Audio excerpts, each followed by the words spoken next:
My name is Asialyn Felton. I'm 24 years old.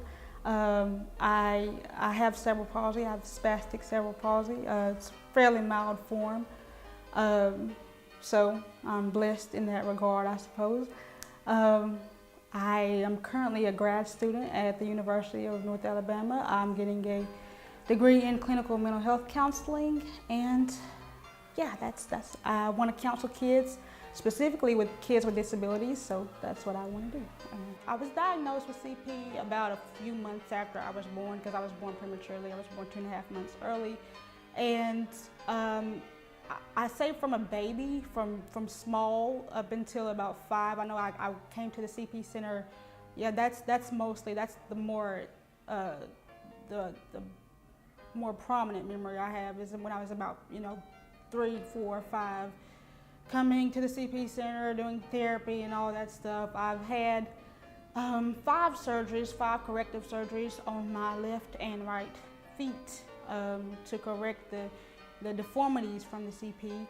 And that started a whole process of physical therapy from about 9 years old to 17. So that was something else, an obstacle to overcome. And the reason why I agreed to do this, the reason why I agreed to come and to speak is because I want to give accreditation and I want to give validation to children with disabilities and children with CP in general. I want them to know that their struggle is it's real. It's a true thing. It's not. I don't want them to feel like they have to either man or woman up or girl up or boy up and say, well, okay, you have to persevere. I mean, because it's important that you do, but you still are allowed to feel how you feel, because that's the thing that people don't tell you, or if you don't ask, you won't know, is that CP in itself can be very isolating.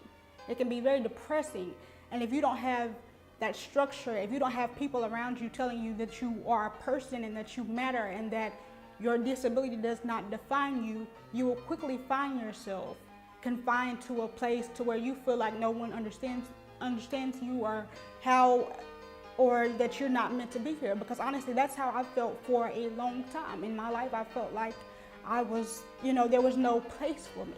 I felt like there was no purpose for me because I have this disability and I'm confined within my body to the things that I want to do. I'm a very ambitious person. I'm a very outgoing person, but I can't outwardly exude that because of the physical limitations that I have.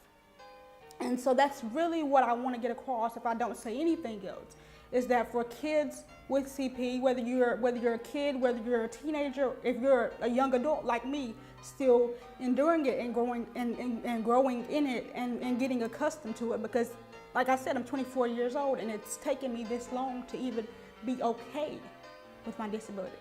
So that's what I want. That's what I want to make known, and then also to parents and to caregivers of kids with CP is, again, validate your kids' their beliefs, their worth. Validate who they are as people.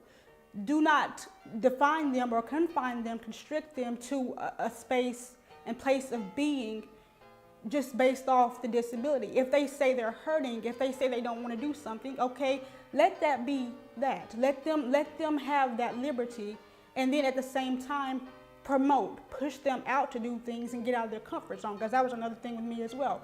I love sports, can't play, but I love to watch, and it was always, you can play a little bit of tag football, whatever, if you want to, but it was just like, I think I better chill, I think I better sit down, and I want to see more mobility where it's applicable, because I could have done more things. Like, I was limited, but I still could run and I still could play in certain aspects, and I want people not to be limited by what this disability is, because this is just a characteristic. Like, my eyes are brown and I have CP. It's just one other thing.